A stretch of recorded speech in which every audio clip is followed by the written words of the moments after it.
berbahagia. Perkenalkan, nama saya Isalita Kartika Murti, NIM 2017-017-015. Di sini saya akan mempresentasikan hasil penelitian saya, yaitu pengaruh kepemilikan institusional dan free cash flow terhadap kinerja keuangan perusahaan dengan kebijakan dividen sebagai moderasi. Studi kasus pada perusahaan manufaktur yang terdaftar di Bursa Efek Indonesia tahun 2015 sampai 2019. Selanjutnya yaitu latar belakang. Yang pertama, fenomena pada perusahaan PT Toba Lestari telah mengalami penurunan kinerja keuangan sepanjang tahun 2019. PT ini mengalami penurunan rugi bersih sebesar 19,45 US dollar pada tahun buku 2019. Selanjutnya yaitu perbedaan penelitian. Perbedaan penelitian terletak pada variabel independen, di mana penelitian terdahulu menggunakan kepemilikan manajerial, sedangkan penelitian lanjutan dengan free cash flow. Selanjutnya yaitu landasan teori. Yang pertama, teori keagenan. Teori ini menjelaskan mengenai adanya hubungan pihak yang memberi wewenang antara pemegang saham dengan manajemen perusahaan. Hubungan teori keagenan dengan kepemilikan institusional yaitu karena adanya konflik kepentingan antara investor dan manajer. Diasumsikan agen akan memperoleh keuntungan yang besar tanpa memperhatikan tindakan yang dilakukan sesuai dengan standar yang telah berlaku. Yang kedua yaitu teori agensi cost atau biaya keagenan. Agensi cost ini merupakan biaya agensi sebagai jumlah dari biaya yang dikeluarkan oleh pemegang saham untuk pengawasan terhadap manajemen. Hubungan teori ini dengan free cash flow yaitu dengan adanya nilai free cash flow yang digunakan sebagai proksi dari free cash flow. Selanjutnya yaitu teori sinyal.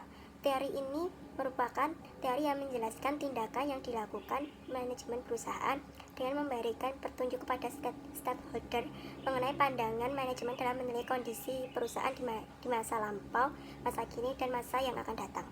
Hubungan teori ini dengan kebijakan dividen yaitu kebijakan dividen dapat memberikan informasi dividen pada perusahaan yang dibayarkan akan dianggap investor sebagai sinyal aliran kas pada masa yang akan datang. Selanjutnya yaitu kerangka penelitian. Penelitian ini menggunakan kinerja keuangan perusahaan sebagai variabel independen, kepemilikan institusional dan free cash flow sebagai variabel independen, sedangkan kebijakan dividen sebagai variabel moderasi. Penelitian ini menggunakan 4 hipotesis. Hipotesis pertama yaitu kepemilikan institusional berpengaruh positif terhadap kinerja keuangan perusahaan. Hipotesis kedua yaitu free cash flow berpengaruh negatif terhadap kinerja keuangan perusahaan. Hipotesis ketiga yaitu kebijakan dividen dapat memperkuat pengaruh positif kepemilikan institusional terhadap kinerja keuangan perusahaan. Hipotesis keempat yaitu kebijakan dividen dapat memperkuat pengaruh positif free cash flow terhadap kinerja keuangan perusahaan. Selanjutnya yaitu sifat penelitian. Penelitian ini merupakan penelitian kuantitatif. Data yang digunakan dalam penelitian ini yaitu data sekunder atau yang berbentuk angka. Populasi penelitian ini menggunakan perusahaan manufaktur yang terdaftar di Bursa Efek Indonesia pada tahun 2015 sampai 2019. Sampel penelitian yaitu pada pemilihan sampel penelitian ini menggunakan metode purpose sampling.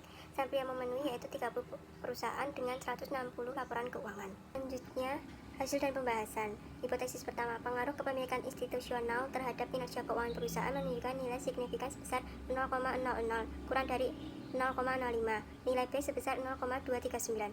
Berdasarkan hasil tersebut, dapat disimpulkan bahwa hipotesis pertama yang menyatakan bahwa kepemilikan institusional berpengaruh positif terhadap kinerja keuangan perusahaan dapat diterima. Semakin tinggi kepemilikan institusional perusahaan, maka kinerja keuangan perusahaan juga akan tinggi. Selanjutnya, hipotesis kedua, pengaruh free cash flow terhadap kinerja keuangan perusahaan menunjukkan nilai signifikan sebesar 0,035 kurang dari 0,05 dan nilai B 1,327. Berdasarkan hasil tersebut, dapat disimpulkan hipotesis kedua yang menyatakan bahwa free cash flow dapat berpengaruh negatif terhadap kinerja keuangan perusahaan ditolak. Perusahaan yang memiliki pertumbuhan free cash flow tinggi, maka akan mempengaruhi kinerja keuangan perusahaan. Selanjutnya, hipotesis ketiga, kebijakan dividen dapat memperkuat pengaruh positif kepemilikan institusional terhadap kinerja keuangan perusahaan. Memiliki nilai signifikan sebesar 0,009 kurang dari 0,05 dan nilai B sebesar 0,272. Berdasarkan hasil tersebut, disimpulkan bahwa hipotesis ketiga menyatakan kebijakan dividen dapat memperkuat pengaruh positif kepemilikan institusional terhadap kinerja keuangan perusahaan dapat diterima. Semakin tinggi kepemilikan institusional dan dengan adanya kebijakan dividen akan lebih meningkatkan nilai perusahaan yang dicerminkan oleh kinerja keuangan perusahaan. Yaitu hipotesis keempat, kebijakan dividen dapat memperkuat pengaruh positif free cash flow terhadap kinerja keuangan perusahaan. Memiliki nilai B min 2,055.